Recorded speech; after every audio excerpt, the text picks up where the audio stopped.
Is an expert on the Al-Aqsa Mosque, none other than Sister Abeer Zayyad. Sister Abeer, Assalamu alaikum wa rahmatullahi wa barakatuh. Juma Mubarak to you and welcome. وعليكم السلام.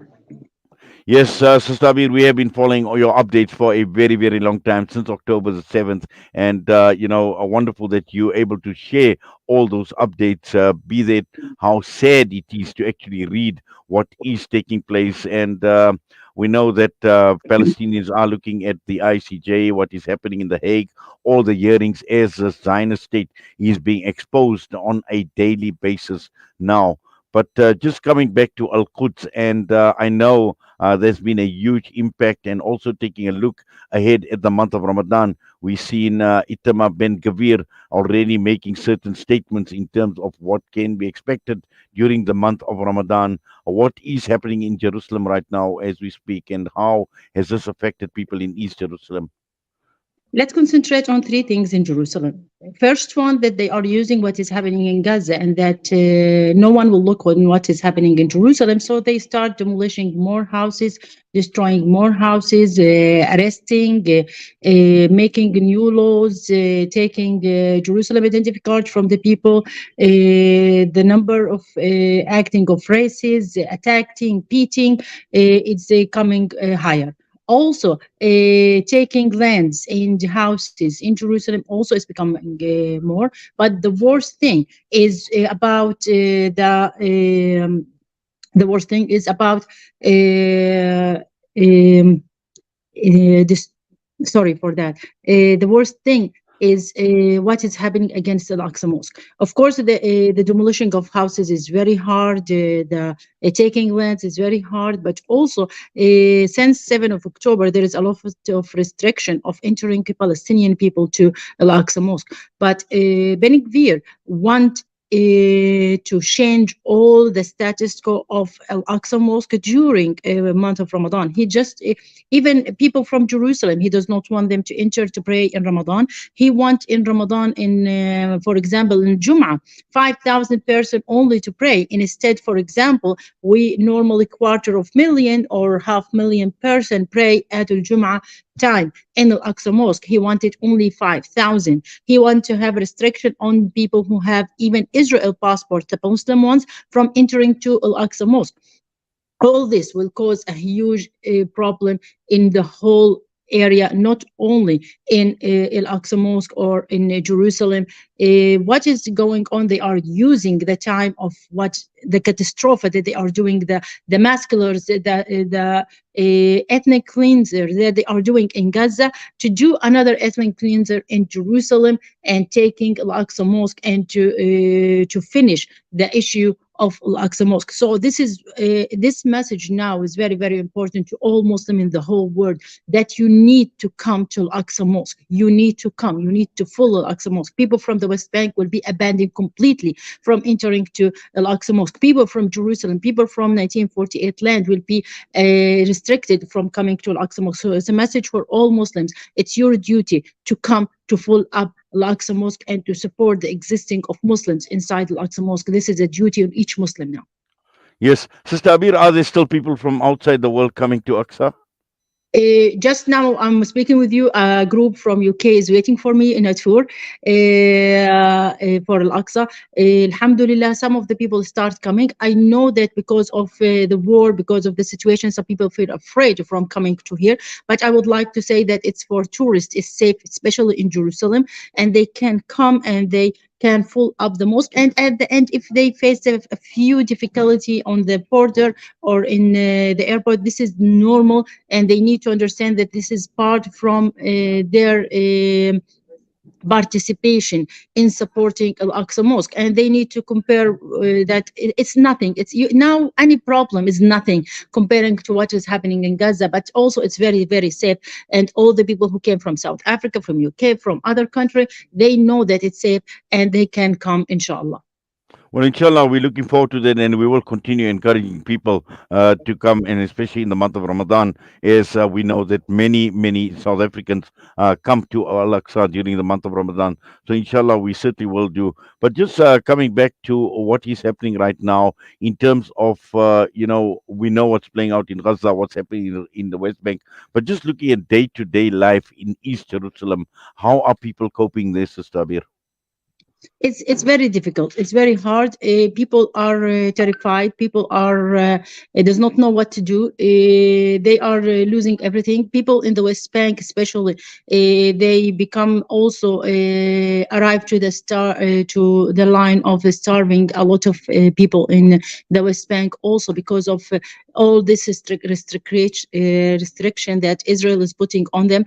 And this morning also they do more restriction on the people, especially in some of the neighborhoods in Jerusalem, and not allowing for them to get out from their neighborhoods before 9 o'clock morning. So this is more and more restriction, more and more pressure on the people, and it's affect our daily life. If we want to go, it's take me yesterday to come from my home, which is a few minutes from Al-Aqsa Mosque, more than 1 hour. Yes, and also in just in terms of people, the economy of East Jerusalem, because I know it depends largely on Yeah, since on 7 people. October, most of our stores are closed. Most of our store already can't go back to their business. It's very, very important the coming to Al-Aqsa Mosque and to support them. Otherwise, more places will be closed and empty. And this is more encouraging the Zionists to take it and to take over the places. So the situation, economic situation in Jerusalem, in the West Bank, is in the worst time ever. Anyway, it's the worst time in history for us. It's more worse than 1948 and 1967. I think this is the hardest time that we as a Palestinian are facing. We can see our children killing in front of our eyes. We can see the animals eating our children. We know now that they already raping our sisters in prisons. And this is very, very hard on us. And I this know. is So the hardest time ever that we are in, as a Palestinian, we are in. Alhamdulillah for everything.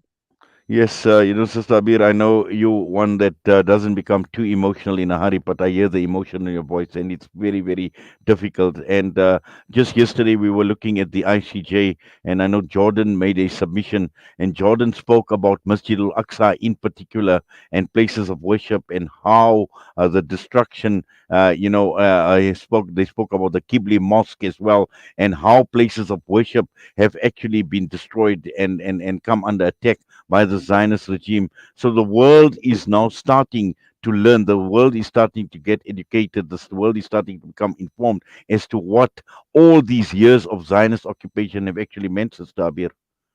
Alhamdulillah for everything. This is what we can say. And it's just the final message. It's a duty on all Muslims. And we are hoping that they will know that and they will come even with, and to come over there afraid and come to the mosque.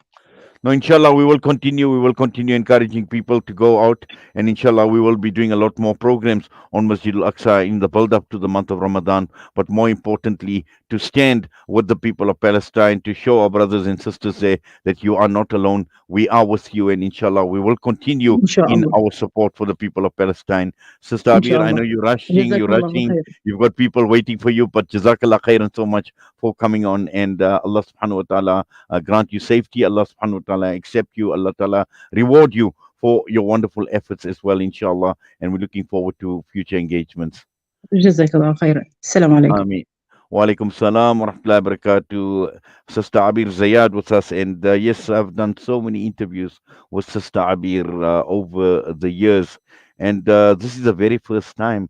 It just shows that it has taken its toll. And you could just hear it, the emotion in her voice, the tear or two that Sister Abeer had actually shed. And again, this is the level of brutality. This is a level of of inhumane behavior on the part of designers that they don't leave anybody alone, men, women, children, and it's difficult. It's not easy, but again, these are special people. These are people that have been chosen by Allah subhanahu wa ta'ala on behalf of a Muslim ummah that is sitting by, that is expressing concern. Yes, we are making lots of dua, but at this point in time, we just feel that physically we feel completely hopeless in terms of what we do. And this is the reason why we say is we need to turn to Allah subhanahu wa ta'ala. This is the day of Jum'ah.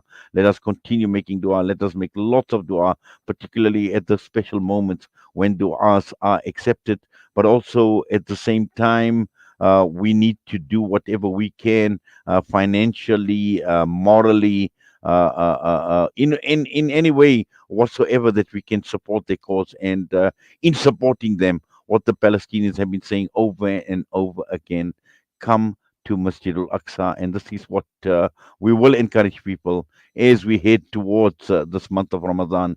And this time around, it is going to be no different. Let us not be fearful of the fact that what is playing out there, that we cannot go. We will, despite the difficulties, despite being stranded at airports, despite being held up, despite being interrogated, whatever it's going to take. But at the end of the day, let us show our brothers and sisters in Palestine, you are not alone in your struggle.